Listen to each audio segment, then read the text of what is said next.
Good morning friends, সবাই কেমন আছো? আশা করি সকলেই ভালো আছো আর আমরাও ভালো আছি।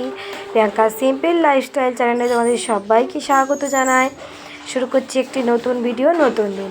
আজকে হলো স্যাটারডে। আজকে আর মেয়ের পড়া নেই, কারণ না শুক্রবার দিনে মেয়ের ফার্স্ট টার্ম পরীক্ষা শেষ হয়েছে, তাই স্যাটারডেতে ম্যাম একটু ওদেরকে রেস্ট দিয়েছে। কারণ সারা সপ্তাহ প্রচুর পড়াশোনা করেছে, পরপর 5টা লেখা পরীক্ষা দিয়েছে, 100 নাম্বার করে পরীক্ষা। আর পড়াশোনার পাশাপাশি যেগুলো অ্যাক্টিভিটি থাকে সেগুলোও চালাতে হয়েছে। তো আজকে ম্যাম বলেছে ঠিক আছে, আজকে তোমাদের একদিন রেস্ট নিয়ে নাও। তো বাচ্চারা তো এমনিই মানে রেস্ট শুনলে মজাই থাকে। তো মেয়ে এখনও ঘুমাচ্ছে, ছেলেও ঘুমাচ্ছে। তা আমি ঘুম থেকে উঠে পড়েছি, কারণ আজকে আমার প্রচুর চাপ আছে।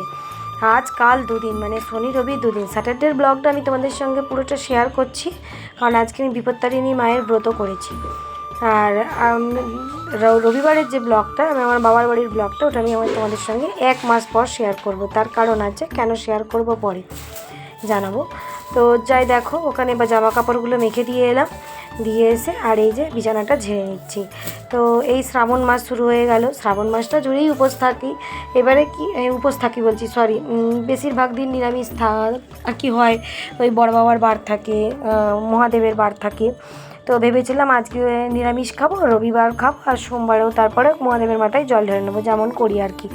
কিন্তু না, স্যাটারডেতে তো হলেও রবিবারে হবে না, কারণ রবিবারে আমার ভাইয়ের বউয়ের সাধের অনুষ্ঠান আছে বাপের বাড়িতে ছোট্ট করে। কারণ আমার তো কাকিমা নেই, কাকিমা হঠাৎ করে করোনাতে আমাদের ছেড়ে চলে গেছেন। তা কাকিমা নেই, তো আমার মা আছেন। তো তা বলে কি আমার ভাইয়ের বউয়ের স্বাদ হবে না, শাশুড়ি মা নেই বলে। ওই জন্য আমার মায়ের খুব ইচ্ছে হয়েছে যে মাই ওকে স্বাদ দেবে।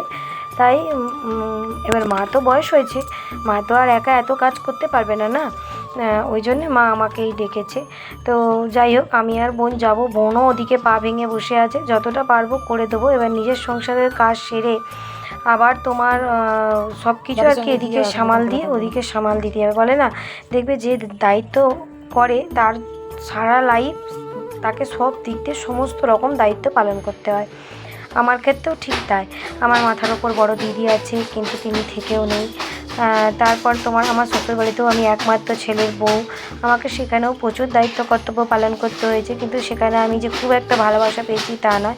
হ্যাঁ, আমি সেখানে কোনো রাগ অভিমানও করিনি। যেমন ভালোবাসা যতটুকু পেয়েছি, আমি মানুষটাই এরকম। আমাকে যদি কেউ 10% ভালোবাসে, আমি 100% তাদেরকে রিটার্ন দেওয়ার চেষ্টা করি।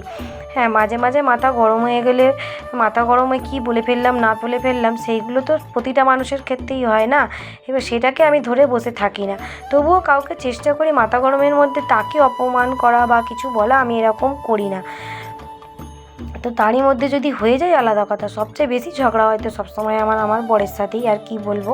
তো এই যে দেখছো তোমার, তারপরে পরক্ষণই আমি কিন্তু ঠান্ডাও হয়ে যাই, আর আমি ক্ষমাও চেয়ে নিই।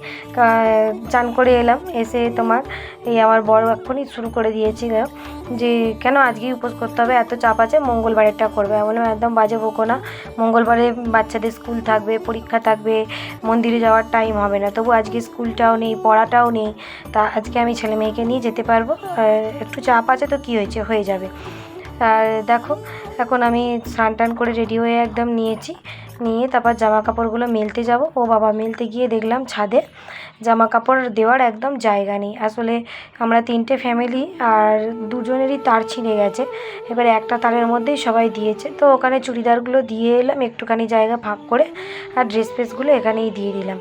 কেননা বৃষ্টি এলে আবার চট করে তুলতে যাওয়াও অসুবিধে। যদিও আজকে আমার বর চলে আসবে 2টোর মধ্যে, তাই ও তুলবে বলেছিল, কিন্তু জায়গা পাইনি, তাই এসে আবার নিচেটাতেই দিয়ে দিচ্ছি।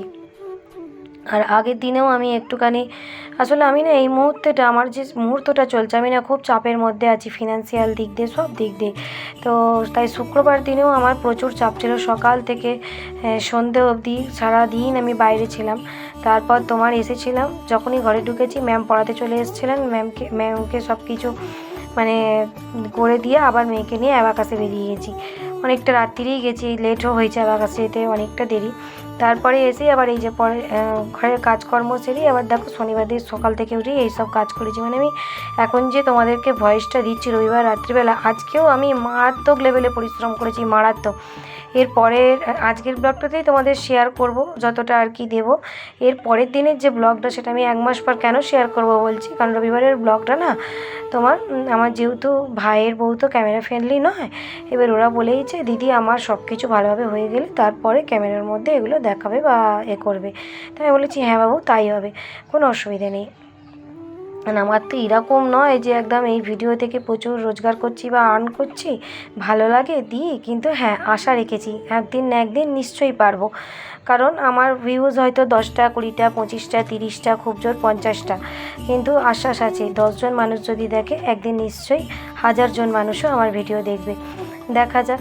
তো দেখো, মানুষ তো আশা না রাখলে এগোতে পারে না, না? তো এই বিপত্তারিণী এই তাগাটা আমি ছিলাম শুক্রবার রাতেই তৈরি করে রাখবো, কিন্তু এত বাইরে সারাদিন ঘুরে ক্লান্ত হয়ে গেছিলাম আর আমার তৈরি করে রাখা হয়ে ওঠেনি বন্ধুরা। তাই স্নান টান করে উঠে করে টাকাগুলো বানিয়ে নিলাম।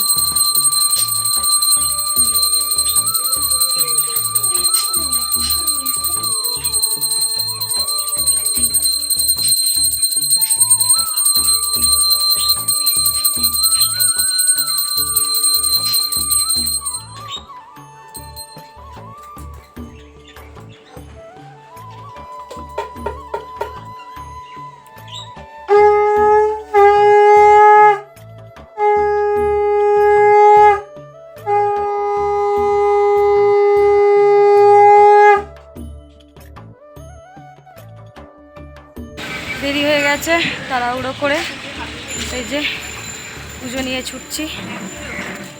চলো।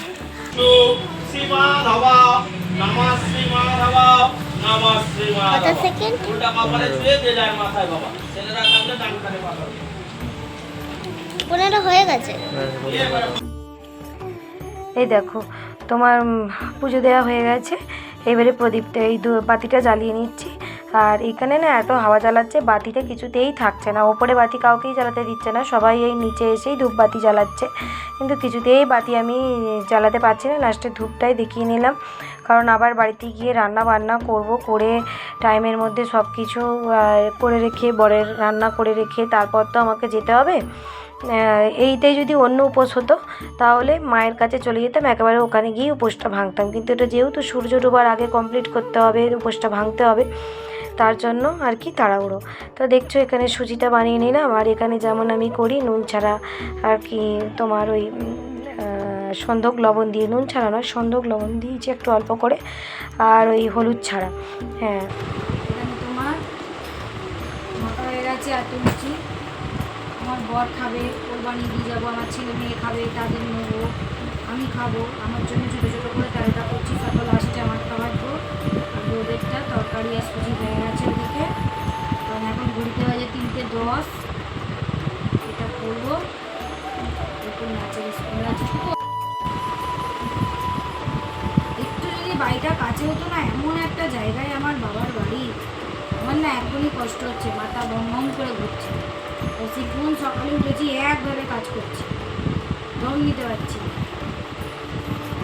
খিদেও পেয়েছে আর মাথাটাও বন বন করে ঘুরছে। কটাও না, 1টা 2টো 3টে 4টে 5টা 6টা 7টা 8টা 9টা 10টা। তো তখন যেটা বলছিলাম ওই হলুদ ছাড়া একেবারে তরকারি করে নিলাম, সুজি করে নিলাম, আর লুচিটাও বেশি করে করে নিলাম, কেননা ওখানে গিয়ে আবার মাকে নিয়ে আমাকে দোকান বাজার করতে বেরোতে হবে। কারণ আগের দিন থেকে যদি না করে রাখি খুব অসুবিধা, আমাদের ওখানে সব কিছু অনেক দূরে দূরে, আর আমার এইখানে যেমন সব কিছুটা হাতের সামনে, আর অন্য সময় আমার বর যদি একটু করে দিত, মানে ও মাঝে মাঝে আগে যেমন বোনের সাথের সময় গেছিলাম, একটু বাজার দোকান করে দিয়েছিল, সুবিধা হয়। এবার আমি তো গাড়িটা চালাতে জানি না, যে বরের গাড়িটা নিয়ে বেরিয়ে যাবো কোনো অসুবিধা নেই, এবার আমার না হাঁটতে খুব কষ্ট হয়, ওই জন্য আমাকে মায়ের সাথ ধরেই যেতে হবে টোটো করে। তো দেখো এখানে আমার তোমাদের সঙ্গে কথা বলতে বলতে রান্নাবান্না সব হয়ে গেছে, লুচিগুলো ভেজে নিলাম। 6টা লুচির ডেলাকেই আমি 13টা লুচি বানাই, তাও যেন মনে হচ্ছে বড় বড় হয়ে গেছে। হ্যাঁ লাস্টে কিন্তু খেতে পারিনি, অর্ধেক অর্ধেক করে 3-4টে খেয়েছিলাম আর রেখে দিয়েছিলাম, মানে জলে দিয়ে দিয়েছি। আর এখানে দেখো লুচি বানিয়ে রেখেছি আমার বরেরটা আলাদা করে, আর ওই ডেচকিতে দেখছি ওটা আমি নিয়ে চলে গেছিলাম বাপের বাড়িতে। তো বন্ধুরা এখন বাজে ঘড়িতে 4টে, আমি খাবার রেডি করে ফেলেছি, তো দেখালামই, নিজে নিয়ে বসেছি এখানে। তো এখন আমি প্রসাদ গ্রহণ করব, বিপত্তারিণী মাকে স্মরণ করে, ভুল ত্রুটি যেন ক্ষমা করেন মা, করে প্রসাদ গ্রহণ করব। মানুকে পাঠিয়ে দিলাম প্রসেনজিতের সাথে নাচের স্কুলে। ছেলে ঘুমাচ্ছে, ব্যাগ গুছিয়ে নিয়েছি। এরপর এই প্রসাদ খেয়ে একেবারে রেডি হয়ে নাচের স্কুল থেকে নিয়ে মেয়েকে নিয়ে মায়ের কাছে যাবো। চলো প্রসাদ নিয়ে তারপরে আসছি। তাড়াহুড়ো করে রেডি করলাম। দেখো এখন ফোনে চার্জ নেই, এখন দেখছি ওই যে ওখানে বাজে পাক্কা 5টা, মেয়ের ছুটিও হয়ে যাবে। ওদিকে নাচের স্কুল বলেছিলাম 4:30-র মধ্যে যাব, হয়নি। এত ফাস্ট হয় কোনো দিনও? যেহেতু রেডি করে নিয়েছি ব্যাগের মধ্যে সব, চলো মেয়েকে নিয়ে সোজা বাপের বাড়ি। বাকি দুটো পেয়েছি।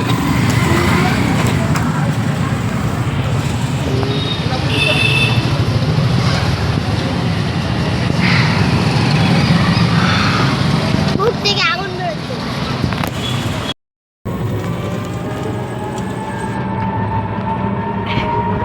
অন্ধকার হয়ে গেছে।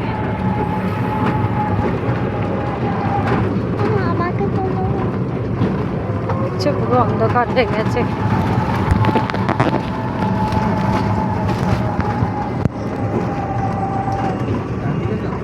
হ্যাঁ ডান দিকে।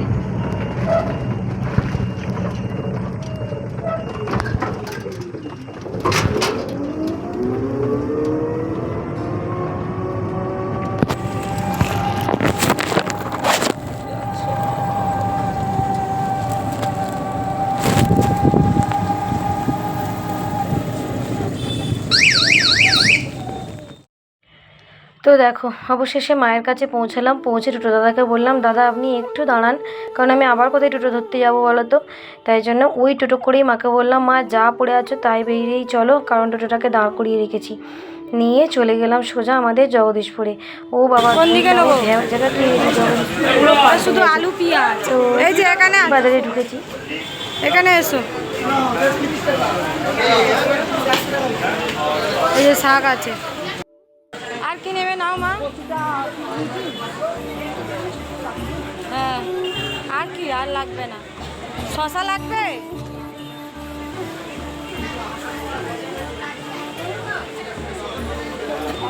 করলা আছে বললে তো। আর বন্ধুরা বাজারে এসে এত সুন্দর জিনিস দেখবো ভাবিনি। দেখো তো কি সুন্দর মহাদেবকে এখানে রাখা, পাশেই এত সুন্দর মহাদেব, আর তারই পাশে বসে উনি জিনিস আর কি ওনার জীবিকা নির্ভর করছে। তো এত ভালো লাগলো দেখে কি বলবো। ও বাবা যেখানে যেখানেই যাচ্ছি দেখছি একটা করে ঠাকুর। ওখানে আবার গনু বাবাকে দেখলাম, কিন্তু ভেতরে মারাত্মক গরম বন্ধুরা, খুব কষ্ট হচ্ছে। একে তো এতটা জার্নি করে গেছি, তাই জন্য আবার মাকে বললাম, মা যা নেওয়ার নিয়ে চলো এবার বাইরে বেরিয়ে যায়। বাইরে বেরিয়ে এখান থেকে আবার মিষ্টি ফিষ্টিগুলো নিলাম। আর দেখো এই যে জগদীশপুর হাই স্কুল আমাদের এখানকার, তোমাদেরকে দেখাচ্ছি। তো তারপরে বাড়ি চলে এসেছি বন্ধুরা। এসে মাথায় হাত, এই যে বিছানাটা এখন আমি তোমাদের সঙ্গে শেয়ার করতে যাচ্ছি। এটা পুরো ডেলা পাকানো ছিল, মানে এই চাদর পাদর মা সব তুলে রেখেছিল, আর পুরো শুধু খাটিয়াটা বার করা ছিল। বললাম না আর ক্যামেরা বাবানকেও বলতে পারবো না, কারণ বাবান ওখানে ম্যাথ করছে, ওর সোমবার ম্যাথ পরীক্ষা। তাই নিজেই আবার সুন্দর করে গুছিয়ে সমস্ত বিছানার সেট পেতে করলাম। মা বলছে বিকার করেছিস, তুই চলে যাবি, আবার তোর বাবা নষ্ট করে দেবে। মানে বাবি না একটু মেন্টাল টাইপের হয়ে গেছে। তো একটু না ভালোই হয়েছে, তার কি করব, কিছু করার নেই। ঘর দোর ঝাঁট দিয়ে মুছে পরিষ্কার করলাম। এই পর্যন্তই রাখলাম আজকের ভিডিওটা। চলো টাটা বন্ধুরা।